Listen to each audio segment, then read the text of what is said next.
I'm Elizabeth Gearhart. I'm an entrepreneur and I work at Gearhart Law doing the marketing. And I am Kenya Gipson, the media maven of Passage to Profit.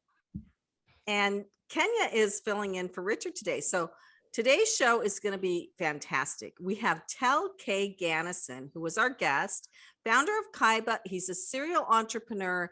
He's also a philanthropist. I can hardly wait to interview him.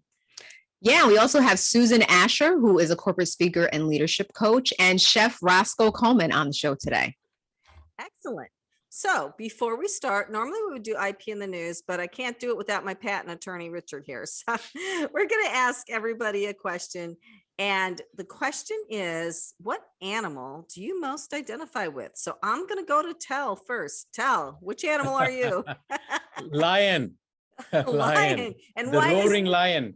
And why is that? Well, I'm a Leo, so naturally, I'm a lion. Me too. I'm a Leo. Yeah. So am I. Well, we have 3 Leos on the show, so that makes it. So lion, I relate to lion in many ways. It has the courage, and it has the will to kill in the wildlife, but I have the will to kill in the business world. And so that's why it resonates with me. Excellent. Susan, what animal are you? Well, I kind of went with what my mother always called me, and that is a tiger. And part of the reason for that is they're kind of, tigers can wear different stripes. I don't know if folks know that, but they can wear different stripes. And I feel like in my realm of business, I have to do that. I have to work with lots of different types of clients. They also say that the tiger, I'm sorry, Tel, is the true king of the jungle. We can do that later. We have to settle this outside of this show. And they also, the other last thing is that they hunt alone. They usually do it at night, which doesn't really comply with who I am. But you know, I think as an entrepreneur, a lot of the things that you do, you have to have the courage to do them alone, right? You don't, unless you're lucky enough to have a coach like me, you and a trusted advisor, you end up doing a lot of things on your own, and that sort of describes who I am. Excellent. What about you, Chef Roscoe? Well, at first, I was thinking about, is it going to be something that we like to eat? But I would say that I would consider myself an octopus because my hands are all over the place. I mean, it's almost like I like to do and put my hands on everything, especially here in the shop, in the new cafe that we just opened up.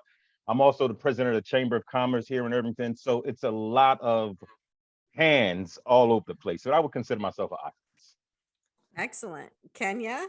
So I was going to go with the bull in the china shop because that's sometimes how I'm described, but I would say a peacock. Right. And I know that's probably weird and strange, but I think they're such unique birds and they have this kind of resurrection property to them, right? They're known for being able to just be resilient and overcome things. So I would just say peacock.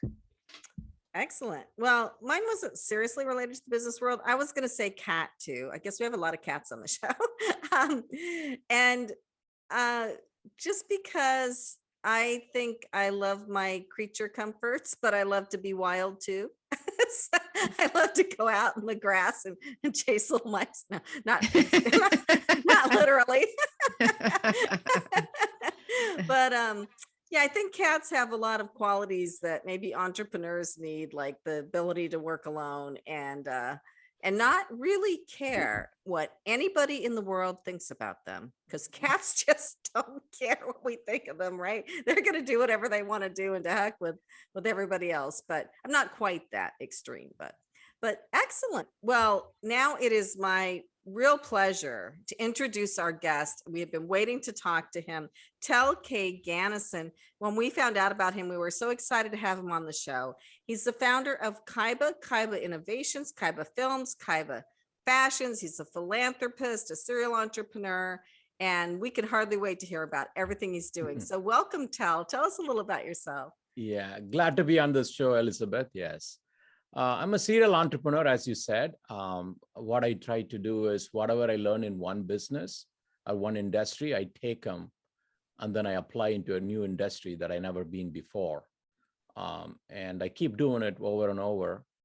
And I'm in a journey of finding where my edge really is, and who sets that edge. Is that me, or is it the environment? And I keep going. And so far, I have not fallen off the cliff, so I keep going. And that is my journey.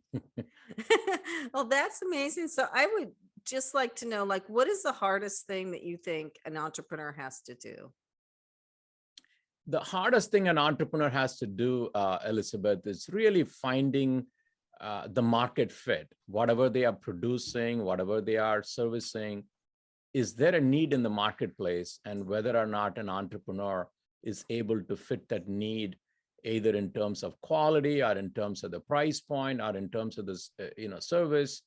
I think if they figure that out, then rest is history. I think that, to me, it is the hardest part.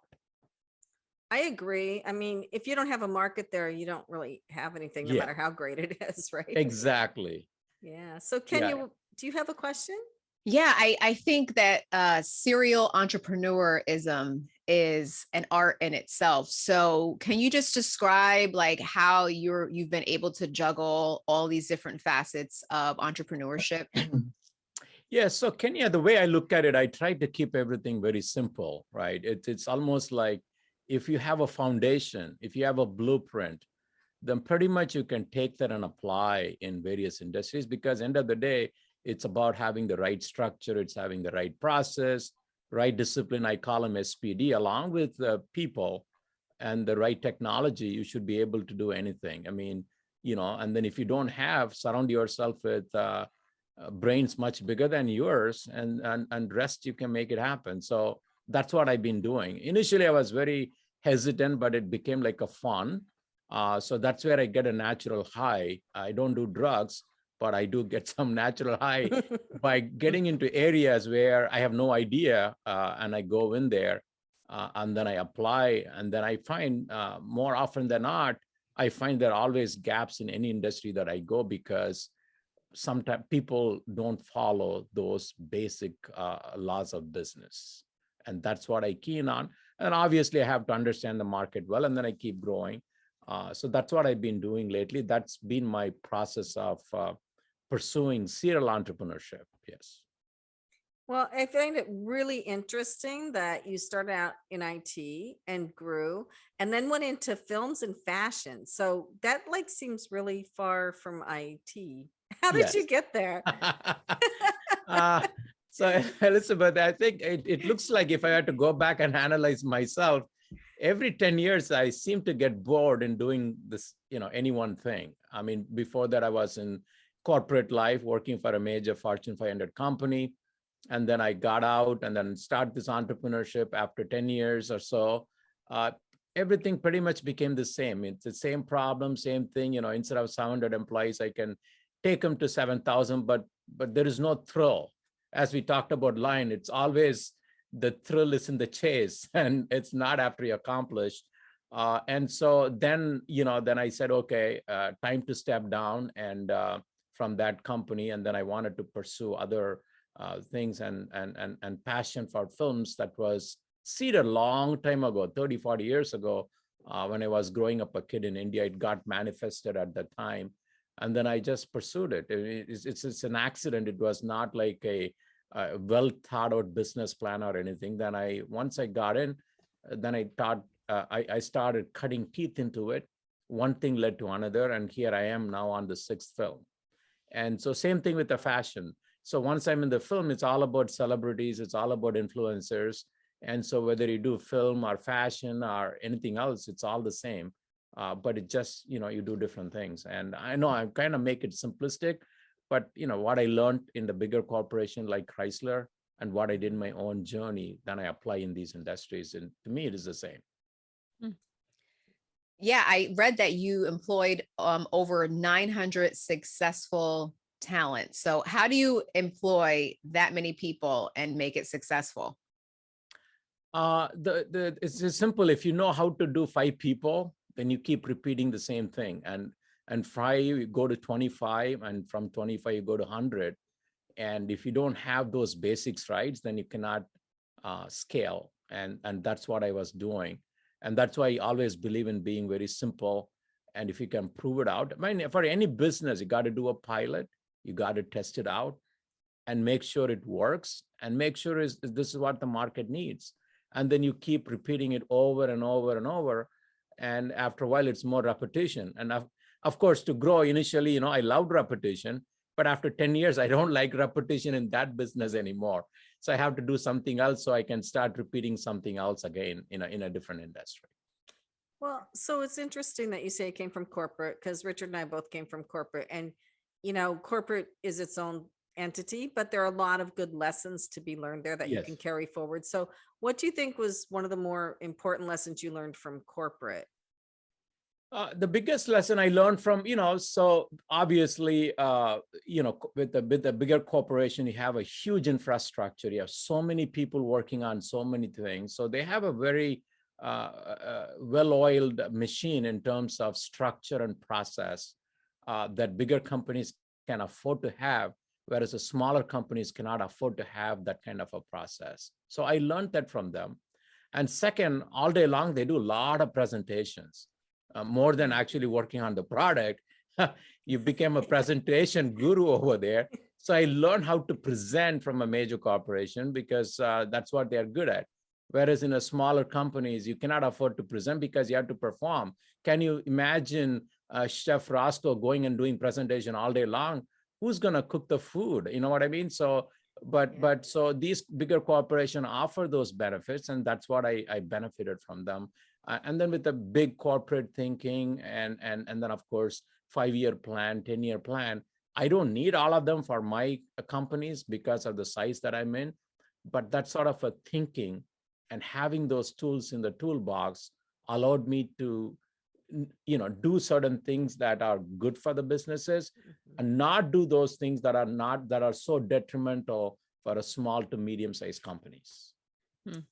Right. Yeah, I think one thing I learned was processes, like figuring out what your processes are and recording them. And then that way, if somebody leaves, you at least have the way you were doing things for someone to step in, right? Yes. But I'm just curious from a business owner standpoint too, how did you handle the HR issues? Because HR seems to be a challenge for a lot of businesses, hiring the right people. Yeah, so most of the time, people stay with the company where they like the company in terms of its culture. So I was trying to instill the right culture. That's why we were one of the cool place to work, according to Cranes. And so one of the things that we have core values. We have 5-6 core values. We have value as itself as a core value, empowerment, excellence, passion. And the last one is happiness. I came up with a very simple philosophy saying, look, if you're not happy at Kaiba, go somewhere else and become wherever you become happy. So I want you to be happy coming into Kaiba. I want you to go home, leaving Kaiba happy. And if you can't do that, this is not the right place for you because life is too short. Don't waste your time and don't come here just for paycheck, and do things that you really love. That's what we are in the business of doing.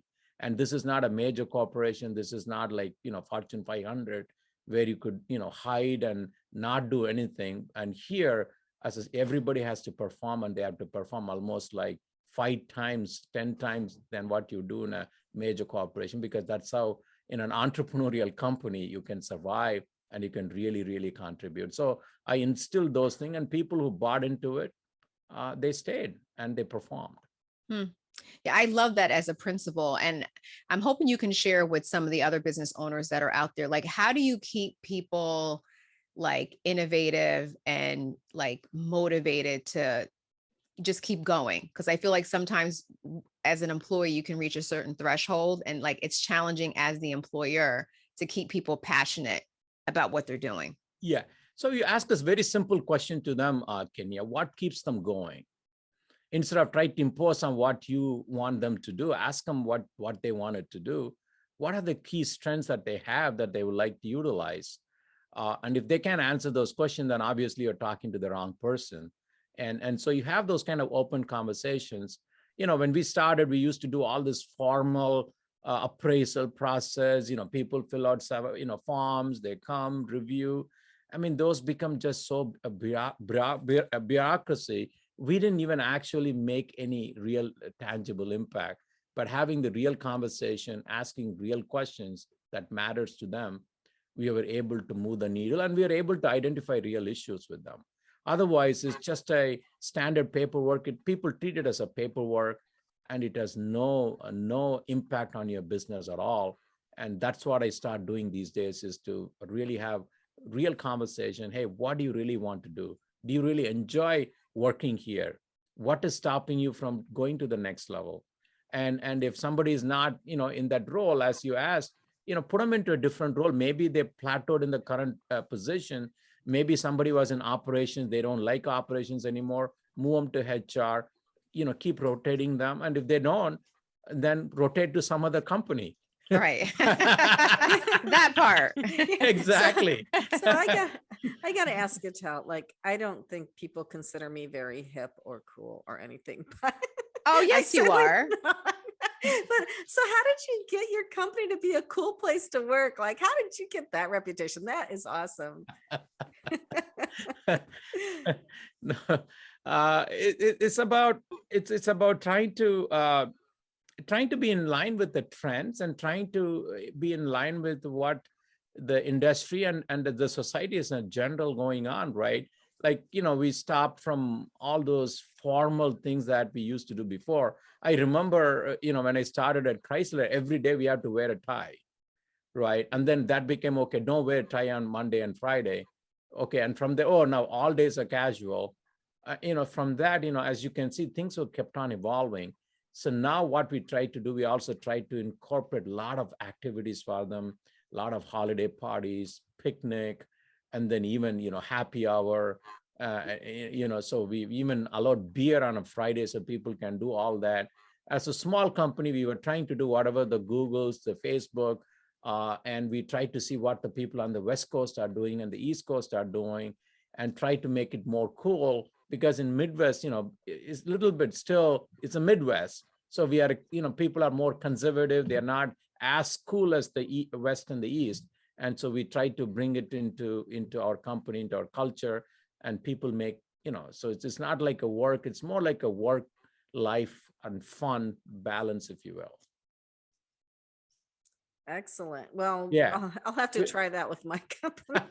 See if I can get it to work. Did you ever bring in a stand-up comedian or anything? I did. We tried to bring yoga people, meditation people, stand-up comedian, all kinds of people, and to keep the people going. And only thing I ask is, hey, don't get over drunk, and I don't want anybody. You don't want a liability. Exactly. So don't get into all those situations. But other than that, if you're responsible, and we want to give you as much as freedom you want, and so that seemed to work, Elizabeth. As you can see, it keeps changing. So what we are trying to figure out, what is actually changing in the marketplace, and try to stay in tune with that, and try to be cool, because the good old HR practices of the industrial era is over, is long gone, and we cannot repeat those practices anymore. And now with the pandemic and from the work from home, again, it got a complete reboot, if you will. So we have to come up with different practices post pandemic. So you have to be even more cool than what we were doing before. So it's a challenge. It's an ongoing process, but we keep reinventing ourselves. So do you let your employees work from home now still? Yes. It's hard to get them all 5 days. They are not that fired up like they used to be. Yeah. And so we give them 2 days, and 3 days they come to work, and we try to do some more social hours. We bring in food. We it's almost like romancing them to come to work. That is so funny. Psychologically, as an employer, do you think that shift back to like a 5-day work week in the office will ever return? I think it should return, Kenya, because what we have, unless for some other industries, ours requires a lot of touch point. Especially with the sales, marketing, the business is done in the golf course, is done in the restaurants, is done in the bar. It's just like meeting people face to face. You cannot form real relationship, talking on the Zoom. I mean, here, we are talking, but nothing like meeting a person Right. and understanding the body language and understand what they really mean. Because Mhm. most of the things come from the body language. And so for me personally, that is detrimental to the business, right? If you really want to grow the business, we got to do those things that really gets you the results that you're looking for. If you are a software coder, you're a tester, you're a back-end office person that doesn't require those customer facing, then yeah, you can go behind go work from home and you can make it happen. So I would say on job functions that require touch point, it is being impacted. Others, we have come up with a way to manage. But I guess my answer is that it has to be a balance of both. And I think we are working hard and striving hard to strike that balance post-pandemic. And we have not gotten there yet. I know it's a challenge, isn't it? So some people want to be in an office, some don't. But I want to shift gears a little bit and just say, what do you think was the most important thing for you to be able to grow your companies? I know you said doing the same thing over and over again, but is there some like magic formula to be able to grow something? Yeah. So we were going organically, Elizabeth, to a certain extent. Then we also added inorganic growth by doing some mergers and acquisitions. So along the way, we bought 3 or 4 companies and grew the company inorganically.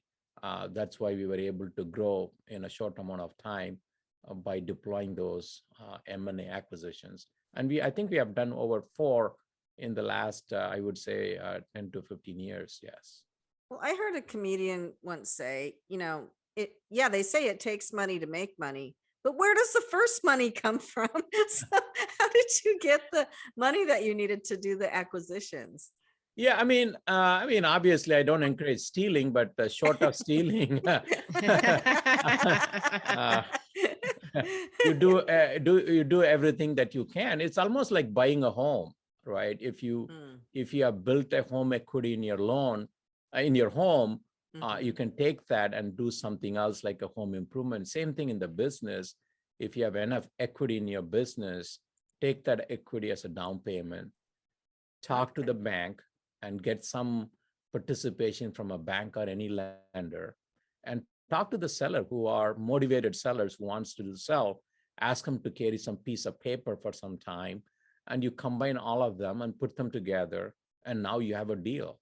And so you keep looking for those kind of deals, and in people's life circumstances change all the time because people are not going to be in the business all the time. So some people want to retire.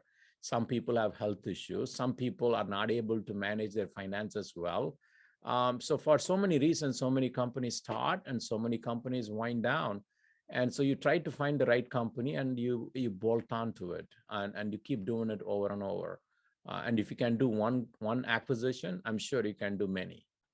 So what do you actually buy? Do you buy the team that's doing the work? Do you buy the customers? Do you buy the IP, intellectual property? I mean, when you do an acquisition, what are you buying?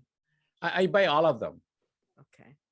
So if you're working for company A and you buy it, then you can expect to be working for your company next. Yes. Okay. Yes. And sometimes, Elizabeth, what we do is that we sometimes it could be a stock purchase.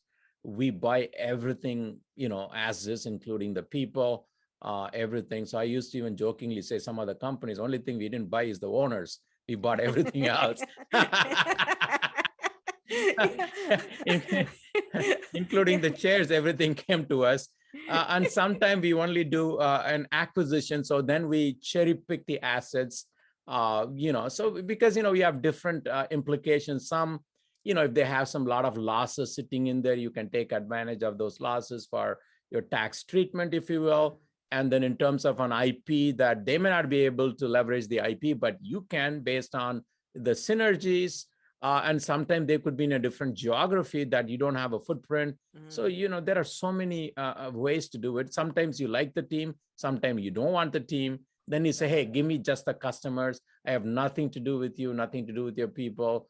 You just keep your culture because your culture did not work. That's why you are selling it to me. So you come up with all kinds of possibilities and you do the best. It's end of the day, it's about the synergies, right? So what are you trying to get? And what are you trying to do with those assets that you purchase?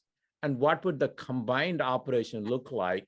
And can you add more value than what they were doing on their own? If the answer is yes to all those questions, then you proceed with your acquisition. Very interesting. So in all the years of your entrepreneurship and all the companies that you've managed and acquisitions, what has been the greatest challenge that you face and what did you learn from that? In terms of the acquisition, what I learned, Kenya, is that really the cultural clash, right? So the companies that you buy, let's say some people, they've been working there for 15 to 20 years. They are used to doing certain things a certain way. And then you come into our culture, it's more very entrepreneurial. It's a cool company. And if somebody is coming from a very regimented, blinders on kind of a culture, and it's hard for them to assimilate into our culture. For example, in their culture, in their culture, they may have 5 different approvals to buy a gem clip. And we don't encourage such things in our company because we want people to be empowered and we want them to make decisions and they get stuck. And when they get stuck, it affects the combined company. And so I found more than anything else, it's not about money, it's not about customers, because if the culture is not working right, then we cannot maximize those synergies. And I find that to be the single most impediment post merger and post acquisition. And then we work hard with those people. Sometimes we cannot change them because they're all hard set like a concrete. I mean, no matter what I do, nothing moves. So we have to part ways with some people. And so that's what I learned. And so now, having learned that, now we try to make sure that we even interview them and see there is a cultural fit. So the answer to your question, culture. Yeah, that makes a lot of sense. I mean, because every company does have a culture, and I love your approach of empowering people. Because if you have to wait 5 days to buy a part that you need, then right, because the guy in accounting went on vacation and nobody else could sign the form, right? It's true. Yeah. So, well, that's excellent. We have to wrap up this segment. We're going to come back to talk to you some more. I would love to hear about your philanthropic efforts when we come back. So, listeners, you are listening to Passage to Profit, Road to Entrepreneurship with Elizabeth Gearhart and Kenya Gipson, standing in for Richard Gearhart, and we will be right back. Welcome back to Passage to Profit. I am Kenya Gipson, filling in for Richard Gearhart. We've been having a wonderful conversation with Tel Ganesan, who is the founder of Kyyba. Am I saying that right, Tel? Kaiba. Thank you for correcting me. So we've been having a wonderful dialogue just about everything that you've been doing in the entrepreneurial space. And we were talking before the break about everything that you're doing in the world of philanthropy. So we'd love to hear a little bit more about that. Yeah. So I have a foundation called Kaiba Kids Foundation, which I'm very passionate about. And then obviously, because of the pandemic, everything is on hold. We didn't do a whole lot of activities, but plan to get going. What I try to focus on is on the kids. I focus both, locally here, Detroit, Michigan, as well as in India. So I try to give back to the place that created me and also to the place that made me who I am. Let me start off with Detroit. So I'm only about 20 miles away from Detroit, but we have a lot of issues in terms of kids not able to get the right kind of education. For example, 50% of the people living in Detroit cannot read or write, and that is a huge problem in one of the it is the richest country on the planet Earth. and yet we have numbers that are much worse than a third world country. Mm. And 75% of the kids are, with a single mom or a parent, and together they create a significant problems. And so by not having the ability to read or write, it puts them on the wrong side of the law, and they are caught in a vicious cycle. So what I was trying to do is that, okay, how do we, let's go back to the basics. How do we help them read and write? So we, at Kaiba, we created a program, working with other organizations and help them the reading and writing, and even have mentors and talking with those kids. All they are looking for in their life, not even real parents, they are looking for some responsible adult in their life, and that's all they're looking for. It's as simple as that. And lack of which, puts them on the wrong side of the law. And so, and how do I know that? Even all of our prison systems are designed based on, what's the percentage of population that can read or write in that community. And therefore, so that's what I was doing, my own part to help them read or write. And then once we get through that, we were focusing on the high school students, helping them on the entrepreneurship. I created a youth entrepreneurship program, and I was part of an organization called TI. And the idea there is to help them become entrepreneurs, and make sure that they stay away from the drugs, stay away from the streets, and help them start some small businesses in the community that they live in. So that's what I was focusing on. And the reason for doing that is that, I can go to the suburb and do all kinds of things, but I really wanted to make an impact. One, I want, those kids to be out of those vicious cycle and go into a virtuous cycle. And second, reduce the crime rate. And third, help them have a livelihood, because education is so key. And we need to start at a very basic level, improve the literacy, and help them on, STEM, science, technology, engineering, and math, and then also help on the entrepreneurship. And so that's what I've been doing. And then on the India side, I'm helping mostly on the girls who were orphaned, and so they come to this orphanage, and we put them through all the programs. And then what happens is, after graduating from high school, they let them go because they're not doing anything beyond that. And they go back to wherever they came from, and they get abused, and all the efforts that you put in for the 12 years goes down the drain. So what I did was I created a program similar to what I outlined here, since, I'm into, technology, education, IT. So we said, okay, let's create a program, give them a communication tool, give them some word processing skills, give them some accounting skills, and get them partnered with the university and create a program. And then upon graduation, give them some internship with the local companies who want to participate in this program. So I created this whole program by buying computers, hiring all the trainers, if you will, and start training them, I'd say, junior and senior years of their high school. And then really upon graduation, instead of letting them out, now they have a job, and now their livelihood is changed. Not only their livelihood is changed, but the livelihood of generations to come is also changed, because a female getting educated is more powerful than anything else, because it's not about that a girl or a female, it's about their entire family. And so that's what I've been. Those are the two areas that I do, philanthropy or charity activities in those spaces.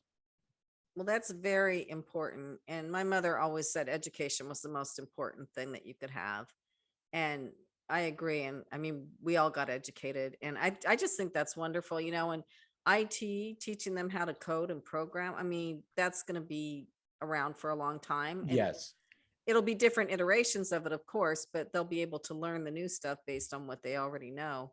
So that's like of all the fields to pick to teach them, I think that's like the best thing you could do, right? Yes. Yeah.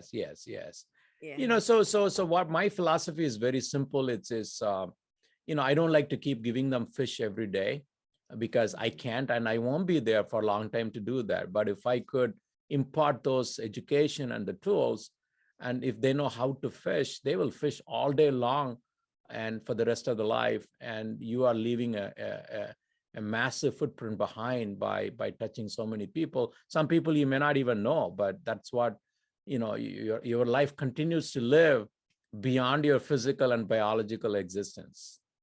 It does. And the generational wealth piece of this is extremely important, I think. Yes. And I think that there are a lot of families in the US that don't have that generational wealth. And I'm just shocked, honestly, that 50% of people in Detroit can't read and write. And that's something I just so take for granted. And what a disadvantage that puts a person at. Yes, yes. It's just wonderful what you're doing with that. So are there ways that other people could help? I mean, do you have a foundation? Do you? Yeah, like I said, I have a Kaiba Kids Foundation. That's the foundation that I have. And like I said, because of all the pandemic, we didn't have a lot of activity. But now that, we can do a lot of events and a lot of outreach. I mean, we couldn't even leave the home, right, Elizabeth? So how could you go and do these activities? And so now we have to come back and, start putting those activities back into the game. So I do have a foundation already in place. It's been in place for a long time. Yes. It's great. That's great. Yeah, that is excellent. So then do you have internships for these kids in your companies? Like, do you hire any of these kids that you're helping? I mean, so they are really young, so we can, Okay. so we can't really hire them. But if they wanted to, we help them with the business plan ideas, and and that's where it is. Maybe once they get older, they can come back and apply for internships. So that's there. But I'm sure that it helps them in their careers because they can put that Yes. on their Resume, resumes. yes. Yeah, and helps. Do they go to college after that? A lot of them, or Yeah, they do. Yeah, Some do. Yeah. And yeah. that helps a lot too. Yeah. I mean, Excellent. it's right. Like once they get exposed to our system and culture, and then say, wow, there is a different way of doing things. Even that itself, the awareness is just not there. I'm so astonished to find that such a basic things don't even exist. I get surprised all the time. Is this real? Am I seeing this? I mean, is this what is happening?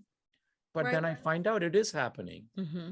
Yeah, I think for a lot of kids too, their parents, if they're in these bad situations, their parents are just trying to survive. Yes. Like they're just trying to get enough money to buy food and they don't have anything left over. They're working 2 or 3 jobs.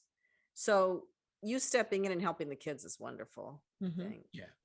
Yeah, there's a huge disparity, especially in, Black and brown communities in terms of access and information. So when you have access to information, it opens up opportunities for resources, right? So I love what you're doing in terms of the information and the access piece, because that's really where the wealth building begins. And that's kind of where that wealth transfer starts to happen, and where a community starts to feel empowered and be able to thrive. So that's amazing work, and I know there's still a lot of work to be done in that space. Lot of work. I'm just scratching the surface, Kenya. It's the problems are so deep rooted. It requires thousands of people like me to really make a significant impact. You know what I mean? And then really and start putting those who are disadvantaged towards building up a generational wealth, because that's key. I mean, it's in many ways, you're ready. It's good for the society. It's good for the local economy. It's good for the city, for the state, and for a nation. So, and you reduce your crime, and you have more people become entrepreneurs, because people innately, they're all good people. They all wanted to work hard and they wanted to do, but they just don't have, as you said, don't have the information, don't have the access, don't have the know-how. And then how do you expect them to turn them around? So somebody have to really do a reset and reboot and put them towards a sort of a roadmap and take them out of that, basically it's trapped. They're all got trapped. And funny, I say that because I'm producing a movie called Trap City. Okay. So I don't want people to be trapped. I want everyone to be untrapped so they can realize the true American dream for all of us. Yes, and that's indeed so. And one thing I wanted to just say quickly, even about, one of the goals in the initiative for Passage to Profit, like that was one of the reasons why, this show has, evolved, is that it's really a similar platform, and where the goal is to create access, right? To get folks who may not have ever had the opportunity to get in front of folks listening on the other side of the radio, in front of resources. So you never know who's listening from an investor standpoint. You never know who's listening to the show, who hears your idea, who hears your vision, and wants to come and support your goals. So we share similar synergies in terms of you equipping people with information and giving access. And we want to make sure on the Passage to Profit side that we're also creating access to opportunities for people. So wonderful. So we are aligned. Yes, Stars we are aligned. Yeah, stars are aligning, Kenya and Elizabeth. Yeah, so this was Kenya's idea for the show. So we have to wrap up this segment, but quickly, what is your website? How do you spell Kaiba? Yeah, Kaiba, KYYBA.com. And my personal website is Tel K Ganesan.com, TelGanesan.com. Excellent. Well, we will be right back. We're going to move on to a couple more segments and our other presenters. So I'm really excited about hearing from the rest of the presenters for today's show as well. Listeners, you are listening to Passage to Profit, Road to Entrepreneurship with Elizabeth Gearhart, Kenya Gipson, and our special guest today, Tel Ganesan. We will be right back. Well, welcome back, listeners. You are listening to Passage to Profit, Road to Entrepreneurship with Kenya Gipson sitting in for Richard Gearhart, Elizabeth Gearhart, and our special guest, Tel Ganesan. Now we are on to the part of our show where Kenya talks about Power Move. Yes. So for Power Move today, this is actually hot off the press. Ireland Baldwin, who is the daughter of Alec Baldwin and Kim Basinger. I didn't even know they had a kid together, to be honest with you. She recently solidified a partnership with Dutch Brothers Coffee via Clubhouse Media Group. So they're going to be partnering with her, as an influencer and to help take their brand to the next level. And, it's a growing brand. So they're excited to, line with her. And I thought it was a great power move because, I love to see women level up and align with brands that make sense for them and, grow their own personal brand in the process. So if you want to read more about that, you can go to Yahoo Business and read up on that deal and partnership that just took place. So she's our power move for today. That's awesome. And she did it through Clubhouse. Clubhouse hasn't even been around that long. That's pretty cool. That's a total audio platform, right? Yep. Very interesting. And they have a whole, I guess, other media arm that's manages influencers, which I had no idea they did. So they're just dabbling in all the things. Well, good for her. Interesting. Yeah. So I'll move on to Fireside. Fireside, as some of you know, is my startup. It's a video directory of small businesses online, and I've been working on it for a while and interviewing people. And right now I'm having my website redone. I just used a theme that already existed for my website. So it was like a square peg in a round hole kind of, but I was able to do proof of concept, at least for the business owners who want to be on the site. And so now I'm doing a new website, which is going to be vastly improved and actually going to actually fit what I'm doing. And I've had more ideas, of course. And as I said last time, I drafted a provisional patent application for this. So I'm adding to my patent application before I make it into a utility application, which you have to do a year after you file the provisional application. And so in September, I have to file the utility application with all my updated ideas. So I'm working on that too. So very exciting. Very exciting, Elizabeth. Good luck. Yeah. Wonderful. Yeah. So super excited to be having Susan Ascher join us now in the Passage to Profit conversation. Susan is a corporate speaker and leadership coach and has a really cool name of a book called Dude, Seriously, It's Not All About You. So we want to welcome you to Passage to Profit. Don't forget the other book, Dude, Seriously, Get Your Ask in Gear. Oh, okay. There you go. That's all about leadership. Yeah. Thank you. Thank you, Kenya. Thanks. So it's nice to meet you too today. So tell us about yourself. So I started as a recruiter, started my own firm at 28. I was a serial entrepreneur too, like Tel, but in the employment field, and morphed my business from a contingency to a search firm and to an interim executive search firm. And that was all well and wonderful. And I loved it and was passionate about it. And one day, ageism came in, commoditization of the business, and I just didn't love it anymore. And I woke up and I said, I can't do this. And I ended up selling my business, which was great. And I spent the next year working with an executive coach to help me transition, because I honestly had no idea what I was going to be doing next. And ta-da, I essentially became a coach, because that's what I had been doing for all of those years with the people that we placed and that we introduced to companies, et cetera, et cetera. And from there, I wrote my first book and then my second book. And while I started as a career coach, I really have done a lot of work with executives on the leadership side, on the communication side. And what's really coming into focus today to make executives successful is the idea of this emotional intelligence. You know, it's great if you're smart. It's great if you're the first in your class. You know, it's great if you're the best accountant, lawyer, whatever. But if you can't connect with people, if you can't empathize with people, if you can't read your customer or your client, you're just not going to be successful. And there's a lot of emphasis being put on that in the leadership realm today. It's not just promoting someone because they were the best IT guy or the best finance gal. It's because they really know how to lead the charge and engage people and get them together as a team to get stuff done. And that's it. And I love, again, now I love what I do now because I see the difference again. It's just so much fun, really watching an executive metamorphosize from where they were to where they can go. And, you know, I have a quick story on that. I was not working with him yet, but I found out from the CEO of the company that the investors were looking at this company, and this guy started to make a pitch, and he got angry at one of the investors. He had a fight with the investor, and the investor basically told the CEO to fire the guy.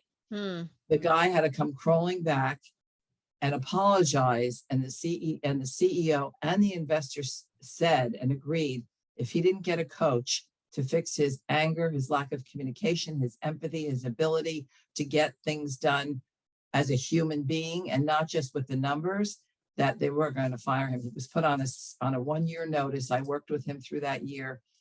The change is amazing. It's been absolutely amazing. And he's now the COO of the company. So, I mean, and a lot of people have a blind spot with that. You know, they think they don't need help. They think they know it all. They don't need a trusted advisor. And I'm not talking about someone that you work with. I'm talking about somebody who's completely objective. And I always use the example of a parent asking their child to do something and the child, you know, won't do it. Suddenly an aunt or a grandmother or an uncle comes in and asks them to do it. And it's like, oh, no big deal. Okay, I'll do it. And it's kind of the same thing in coaching. And HR, they're not, I'm sorry, I love HR, but they're not the guys and the women to do it, because you don't have that, you can't have the trust, because their paycheck gets signed by the CEO. So if you are telling them something that you really need help with, or you've done, or you think you're doing wrong, it's not going to be private. So, right. But I think what we really talk about with emotional intelligence is improving someone's self-awareness. Improving their communication. And Elizabeth and I were talking earlier, just even how people communicate on emails and how they present themselves. It's not just sending back an email. It's like, thank you, Kenya, using the person's name, using spell check. Okay, that's the difference between leaders and people who are just slugging along, doing whatever they're doing at the bottom. Susan, that's what we used to call manners, right? Yes. Yes. Right? And also, you know, I in my book, I talk about charm, right? Mm-hmm. Charm is the ability to make that person feel like they're the greatest thing in the room. Mm-hmm. They're the greatest thing, not you're the greatest thing. It's not about you. It's about them. It's all about them. We've kind of lost our way with that, but I really see it in emails. It's very curt. People just ask you know, it takes 2 minutes to say, good morning, Elizabeth. I hope you had a nice weekend, just to check up. Are we starting at 10:45? I mean, that's all it takes. That's the differentiator between someone who actually has that emotional ability to make people feel important and the person who's just so busy with what they're doing. Dude, it's not all about you. That they can't see the forest for the trees. And then this guy that I was talking about, you know, to exercise better control over our emotions. You know, there are times that we just get very frazzled, but we have to pull ourselves together and think about what does that look like? What are the repercussions of that? And is that really setting an example for my team? This is great. I think what you're saying is really important. But you had said that there were 5 main points. What is one of the points that you bring up about EQ? Well, you got? I said it, I should have outlined them all, but starting with self-awareness. Okay. It's really being aware of, how do you walk into a room? What do you look like? And people don't, you know, and tell, yes, we do have casual days and things like that in the world, but because this is all your brand, all right, that if you're self-aware of how you show up and what you look like, and we call that, you know, really executive presence, but how you are aware of yourself, that you are thinking of other people, and what does it look like you said, to other people. And you said earlier to me when we were talking about manners, say what you said. I loved what you said about manners. Oh, Said well, it's not yeah. for, it's, go it's ahead. how you look to other people. Other people have to look at you. So, Right. like if you're eating, you know, just don't talk with the mouth full of food. You know? Right, exactly. So it's Susan, I had a quick question. Yes. Do you think that empathy is an innate trait, or that it can be learned, or both? I'm going to tell you that I had to learn it, and I'll tell you how. I would come into the office, and it wasn't that I didn't love my staff. I did, but I was always busy doing the next thing, the next show, the next this, the next that. And I would walk in and I would say good morning to everybody. But back in the day, they were all watching Sex in the City. At work? No, the night before. Oh, They okay. would come in, whatever, I think it was on Monday night, they would come in and they would all be talking about it, which was great and everything. But I never stopped to say, how was it? Or what was the point about it? Or how was your kid's soccer game last night? But I changed that. And by the way, this coach that I used during my transitional coaching was different than the coaches that I had. And I saw that I had that blind spot. And one day I just realized it. And it just was little things like, hey, Kenya, is your husband better? Elizabeth, is your husband better? How are your kids doing? You know, how was your trip? Whatever it might be, to just make that little, not that we want to get overly personal, right? But we do want to show people that we do care about them. So I have to say that I had to learn that, because when I was very young, in my late 20s and early 30s, and I started to run a company, I think I was so busy with, you know, the bottom line and making sure that this was right and that the clients were happy. It wasn't that I wasn't making my people happy, but I think that I could have shown a little more empathy. And once I realized that, now it's just second nature. Yeah. So I think you can learn it. Yeah. By the way, there are other people who were too involved with the water cooler conversation. And that's not Right. good either. Right. No. So Susan, I want to give Tel a chance to make a comment here or ask a question. Yes. What do you Yeah. think, Tel? Yeah. Quick question, Susan. You know, I keep hearing from a lot of people, hey, I'm busy, I'm hectic, I don't have time for all these things. So how do you help raise their self-awareness? Because most of the people are on autopilot. They don't even know what they're doing. So how do you take them from autopilot and raise their self-awareness, whether it is for executives or even for professionals in a workplace? It's one word. What's No. that? Oh, No. Okay. And I mean, I'm working with someone now. The first Wait, thing is that KNOW or no, NO? it's NO. No. NO. And you know, it's we can't be all things to all people. And you know, Tel, you know this when it comes to prioritization, but there are an awful lot of things that people let get in the way. Okay, especially this. Yes. Yeah. Okay? Distraction. Yeah. All right. Okay, she's Um, holding up her phone for people listening on the Yes, radio. for people to see, yes. So people have to understand there's a limited amount of time during the day. And what are your priorities? And there are a lot of distractions. And if we let all these distractions get in the way of what we're trying to do, it's just not going to work. So some people I have someone now, he's just got to turn the phone off. He's in a position where where he doesn't have to be available at all times. And you know what? Just like you have an out of office reply sometimes, maybe you can have, I'll be in a meeting from 9 to 12 and get your work done. But to me, when people say they're busy, is that B-I-Z-Z-Y? I mean, that word, we're all busy. Everybody's busy. You have to decide what your priorities are and stop letting all of the extraneous things that try and influence you and interrupt you during the day get out of your way. It's a simple thing. You have to learn to say no to certain things. And Tel, not everything that goes on that people ask people to do in the company are absolute requirements. And now you're going to say to me, well, won't that make the person look bad if they say no? There's a lot of little things that we can say no to, even to ourselves. Hey, I started to tell this story about someone I'm working with now. 3 months ago, we started working together. I never have time to get on the Peloton in the morning. Why not?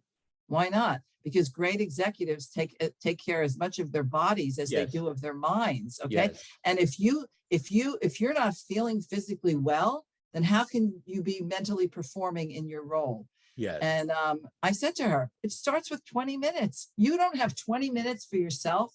You should not be the CMO of this company. And boom, she started. I love that I was going to say, I love that you say that because, oftentimes it's hard to distinguish between like what's a priority and like what's not. So what would your advice be to give to people to kind of make that differentiation between a must do and like, this is not as important? Well, and I know this from a lot of clients that I work with. There's tons of meetings, especially in an organization the size of Tel's.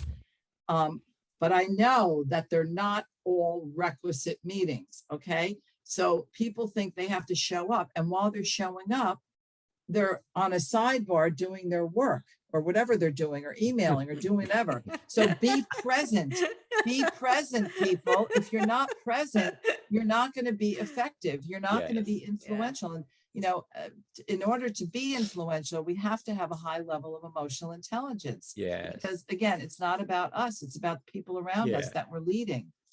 So how do we do that, Susan? I mean, you rightfully said, most of the people are mentally checked out.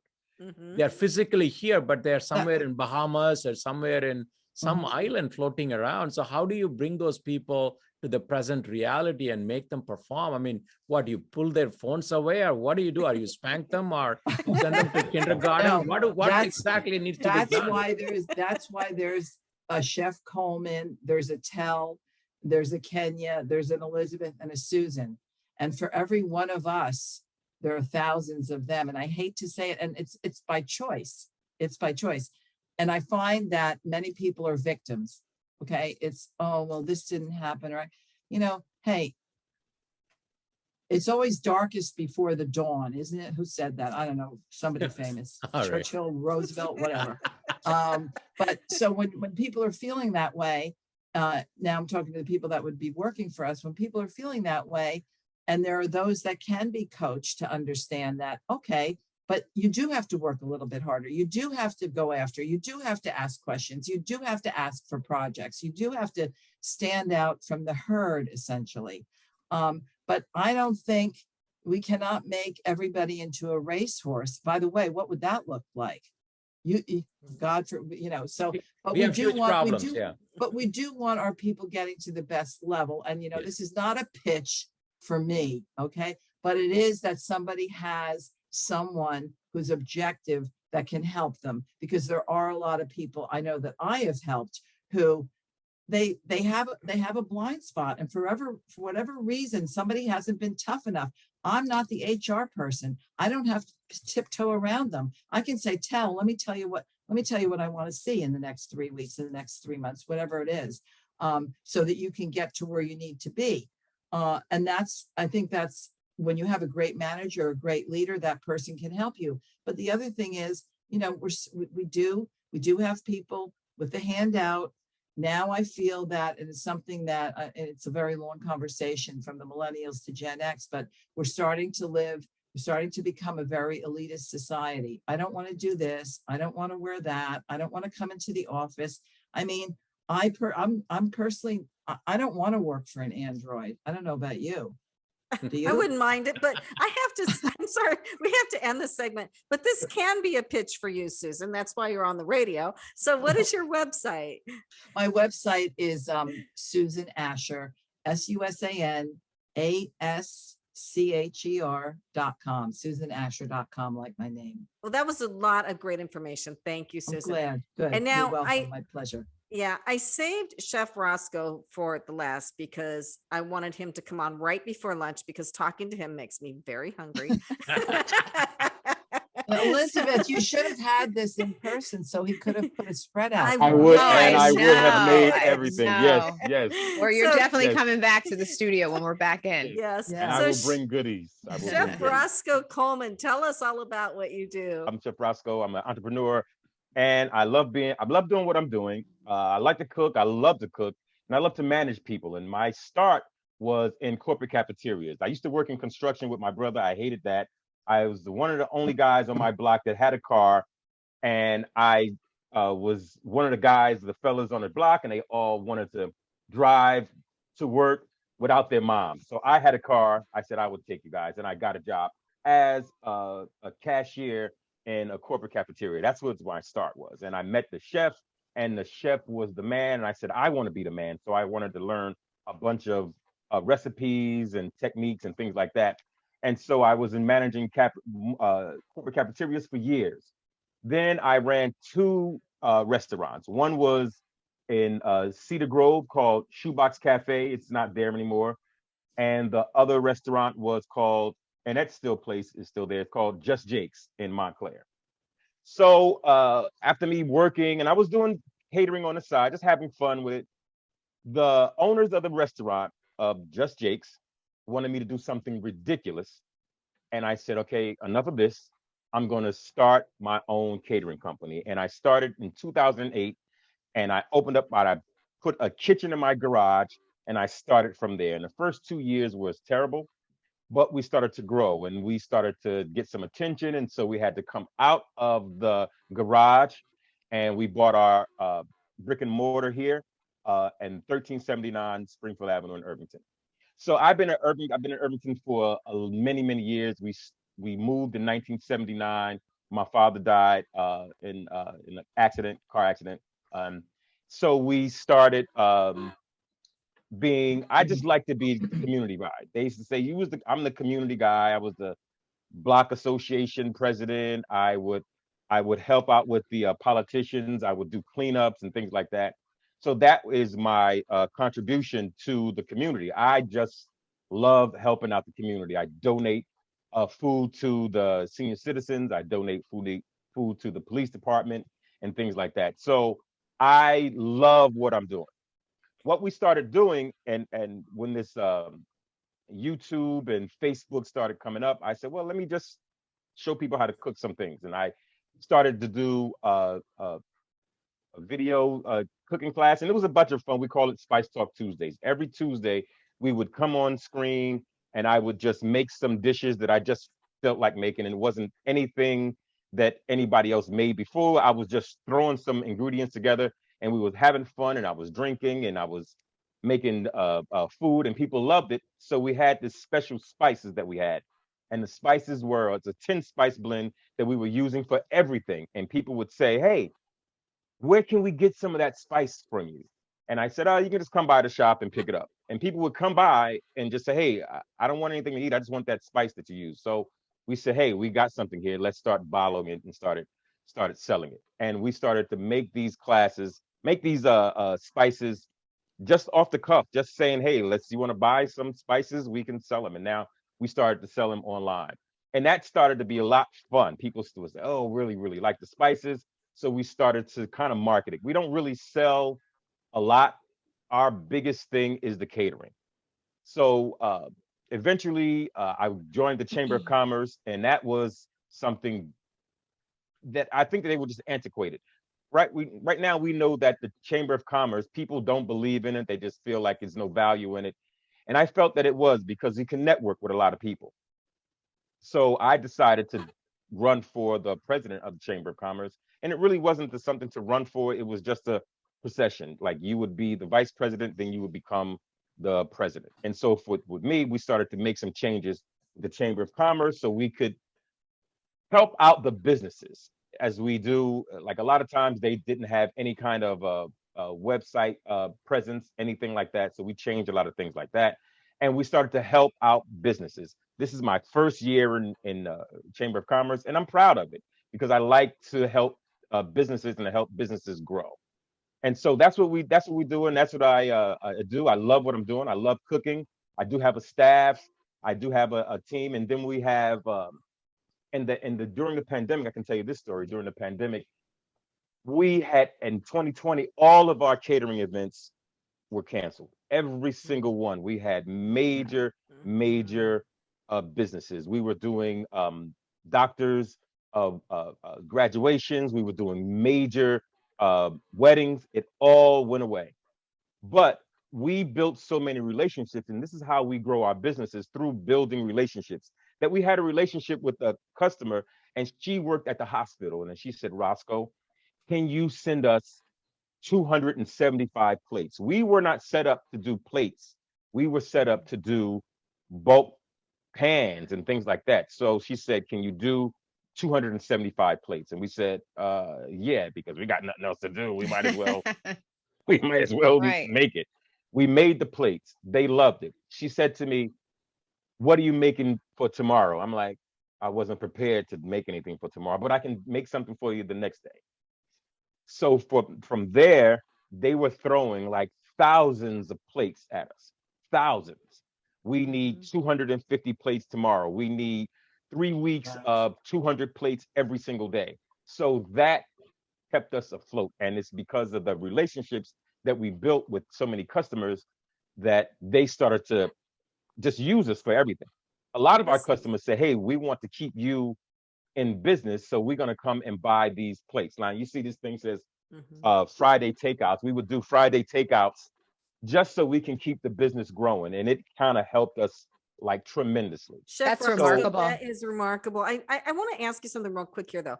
So is the name of your business RMT Buffet Catering? Yes, that's the name RMT of the Buffet business. Catering. And so Yes. it's catering, but can people come to your store at 1279 Springfield Avenue and get food there, like a meal there? Or how does it work? No. So here at this facility, I'm in the shop now. We just do catering here. So you can come here, and if you want to have an event, like a small event here, we can host about 30 people in here. But most of our business is out the door. We just did a graduation for 430 people at North Star School. So we do big events like that. But inside here, you can come in and have your own private event, but it has to be scheduled. Now, at our cafe that we just opened up, we've been opened up for like 3 months. We have the ability, you can go there, place your order, and they will have your order ready for you to pick up. It's Where a is small that? place. Where's It's that at located? 50 Union Avenue in Irvington. Okay. Good. So you can go there and order plates, and we staff that. We have that staff. So our goal was first to get in there. So what happened before, the people that used to be there, they were terrible. They were inconsistent. They would open up one day and then they would close for 2 days. They would change the prices. It would be $5 one day, the next day is $7. So the tenants just were jaded and they didn't like it. So when we came in, we structured everything to say, okay, we're going to be open here every day. So first thing, get Okay, in wait. there. Let me just butt in a little bit here, because I want to give Kenya a chance to ask a question. We gotta make sure we get some questions in here for you. I can run. It's all good. Yeah, I just wanted to ask you about the food. Like, we're talking about food, and I want to know what you serve. What's your best dish? Like, what are your entrees like? So what we like to do is we do everything. We cook everything. I was telling them earlier that we made for the first time a German dish. We did sauerbraten, and the people that were there loved it. And I'm like, good, I knocked out. Now I can put that on my resume. We do Cuban food. We did Spanish food. We also do soul food. So we do Italian. We do everything. We do Mexican, especially when we had the what's that, Cinco de Mayo. That was popular. So people like our food. We use our spice blend. So that is what, I'm not trying to sell it to you, but the spice blend really picks up everything. And we say it's 2 E's in the seasoning, so it's extra good, makes everything extra good. You can But sell at your the spice blend on here. That's what this is for. So how Oh, do people good. get your spice blend? It's easy. Go to houseseasoning.com. That's what we call it, a house seasoning. You can go to houseseasoning.com and you can buy as many bottles that you want. And we make, and it's not sitting around, like the spices are not just sitting around in a jar. We make them almost every day when people want to buy them. Excellent. Now I want to let Tel get a word in here. So Tel, what do you think? Yeah, Chef Roscoe. So one of the issues that most of the restaurant owners face is people, because it's a service business. It has a lot of touch points. So how do you handle that post-pandemic people not wanting to come to work? How are you addressing the labor shortages? And second, so another question would be, what is your long-term goal? Are you planning to expand beyond New Jersey, expand your footprint to other places? So if you could answer those questions, that would be good. Absolutely. So when the pandemic first hit, we had a solid team. I had a cook, I had a dishwasher, I had I have a head chef, I have a dishwasher, and we had two prep people. So when the pandemic came, we kind of like, we don't have that much, we don't have anything to do. But when we got the plates from the hospital, it picked up. They were not ready for that. I was ready for it because we got to make money, but they weren't. So they kind of like fell off. So we are still struggling with keeping good people. We do have a good team right now. We have a server, we have a dishwasher, and we have a cook. But I do need more prep people. So that the problem that I'm having is the same problem everywhere. Nobody wants to work. So that is our challenge. We did find a platform. It's called InstaWork, and they are able to bring us people that can work at a certain amount of time. So we can't keep them full time. Okay, so to Tel's question though, is this affecting your plans to expand? Like, what are your plans for the future?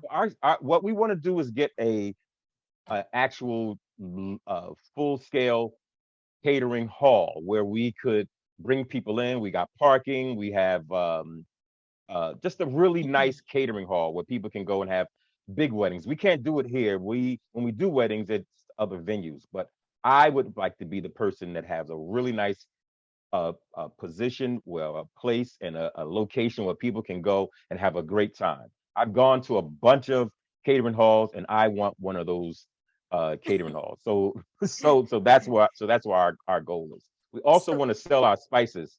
Because I think that we could really grow our business through the spices. That'll give us some name recognition. And we also are putting together our macaroni and cheese cups. Now, the macaroni and cheese is usually like a gooey, delicious dish, but we make it in a different way.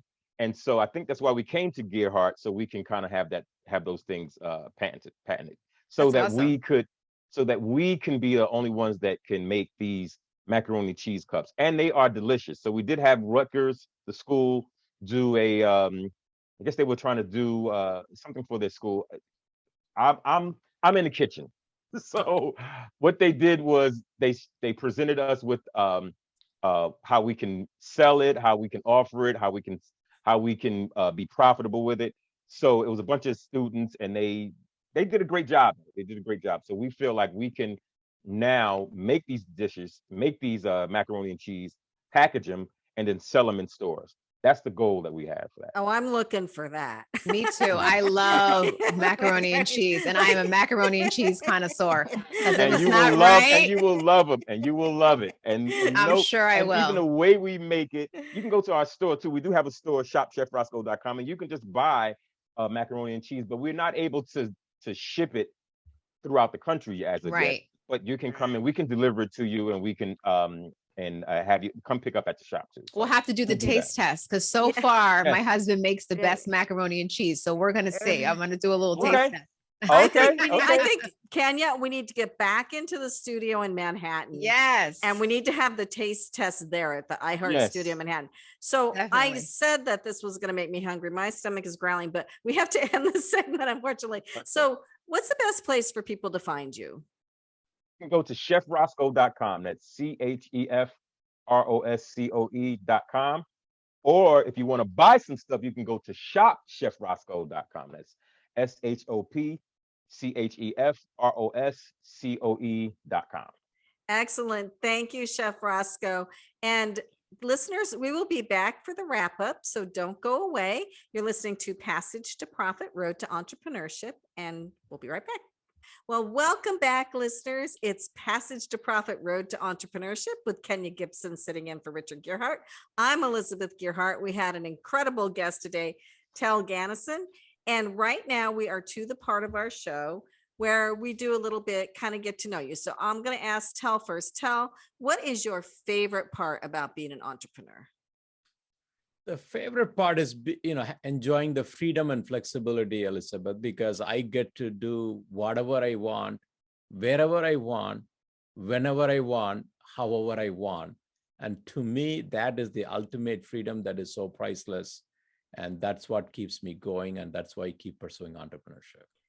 Excellent. Susan, what do you think? I mean, he took the words right out of my mouth. I'm in charge of my own destiny. I'm in charge of my own calendar. I don't have to answer to anyone, of course, to my clients, but they're very important people. But I'm with you, Tel. I'm with you. I can do whatever I want, whenever I want. Obviously, we spend a lot of time doing what we're supposed to be doing, but I just love not having to answer to anyone except my clients. Fantastic.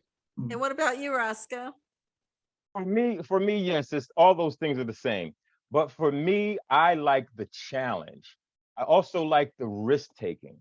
It just does something to me when someone says, "Can you cater 430 people for it?" And I'm like, I'm going to take on that challenge. When someone says, "Can you make a dish that my mom had made?" I'm like, yes, I like the challenge of it.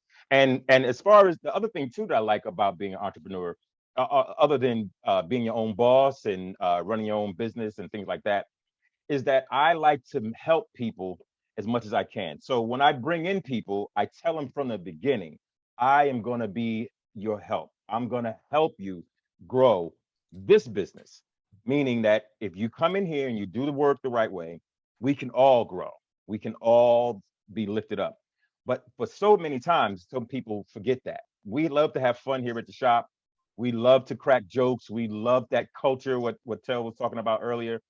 But at the same time, if you're not doing the work, and we have like 9 principles here too, but if we don't do the work, we have to let you go because we only want to have superstars in here. So that's what I Excellent. like about being an entrepreneur. Excellent. What about you, Kenya? I mean, I like to build stuff. So, I think my favorite part of being an entrepreneur is just building new things. And, I'm similar to Tel. I like to build stuff. And then, it has an expiration date though. Like once I'm not as passionate about it anymore, I'm like on to the next thing. So I like that, the building process of things coming into fruition. Yeah, and I like having the control. I mean, so many times I've been in situations where I'm like, oh, you made the wrong decision here. You should have done it. Or like, I have an idea that I think will work a lot better, but it's not my business. So I Right. don't have the control. Or it's like you're watching these stupid movies on TV, like that commercial where the kids are running away from the serial killer and they decide to hide behind the chainsaws instead of take the running car. It's like, no, take the running car. So that's what I enjoy most about it. And so that's awesome. Now it is time for me to go through everybody's websites again. Then I'm going to ask Tel for final words about what he thought about the show. So Tel Ganesan was our guest today, and you can find him at TelGanesan.com, telganesan.com, or Kaiba.com, KYYBA.com. And Tel was just amazing. He's a serial entrepreneur. He's got an incredible amount of knowledge, and just like not just knowledge about business, but knowledge about how the world works and how people are. So that I think that's really helped him be successful. And then we had Susan Ascher, SusanAscher.com, SusanAscher.com. She's a leadership coach. She really brings in the emotional quotient piece to people. And it's unbelievable how important that truly is. And she is taking clients now. So reach out to her if you need some help with that. Like I think most of us do. So anyway. and then we had Chef Roscoe, ChefRoscoe.com. Chef Roscoe is in Irvington, but you can buy his spices online, which everybody raves about. He does catering. He's got a little cafe. He does any kind of food. And from what I hear, his food is incredibly amazing. So we had a really great show today. And now we are going to do the group discussion. So I'm going to ask everybody a question. Oh, wait, I already did that. Sorry. No, you're good. No, it's in the wrong order here. We did the question already. So she had it in the wrong order. Anyway, so so cut that. No, I do want to ask before we go, I want to ask Tel for final thoughts on the show. The show was great. I mean, we had several two other entrepreneurs from a different walk of business. One from a restaurant, other from coaching. It was wonderful, and I enjoyed the time, and I learned a few things from the show myself. One is to keep challenging, keep going for 450 people, 600 people. And then from Susan, I said, I got to start saying no to a lot of people. She just said, no. So I'm a lot more knowledgeable after the show than when I walked in. So it's all good. Yeah. Kenya, your final thoughts? I mean, I thought it was a great conversation. It always is. And I love the fact that all the presenters always compliment, the core interviewer that we have on, or interviewee that we have on the show. So I felt that Tel just contributed so much insight in how to, grow a business, manage a business. And I love what Susan had to say about leadership. And if you want to hire Susan to learn how to tell you no and come in and call the baby ugly, because sometimes we need to learn how to do that, right? Yeah. You want We to can hire do Zooms, Tel. We can do Zooms. That's what you want to hire Susan for. And, I love what Roscoe is doing with his business. I mean, it was very inspirational to hear that how God sustained you during the pandemic with the plates and the orders. And I mean, like, it's just really a manna from heaven story. So I was really inspired by that. So yeah, I mean, entrepreneurship, innovation, and inspiration. And I felt it all just kind of gelled together nicely today. And I was happy to be a part of it. Yeah, I really enjoyed the show. It was a great show. So before we finally wrap up, I would like to thank everybody who helps us with the show. So thank you, Kenya, for sitting in for Richard today. I'd like to thank our producer, Noah Fleischman, who makes us sound much better than we thought we did. And I'd like to thank Alicia Morrissey, who is our show coordinator. We couldn't do it without her. And Mark Wilson, who has helped us get syndicated. So as you know, we're on 30 stations across the country. We started out at iHeart New York and went from there. And please follow us on Facebook, Instagram, and Twitter, Passage to Profit Show. And if you want to see all these great looking people, go look at our YouTube channel, because this is on YouTube too. So signing off for Passage to Profit, this is Elizabeth Gearhart, Kenya Gipson sitting in for Richard, and we'll see you next week.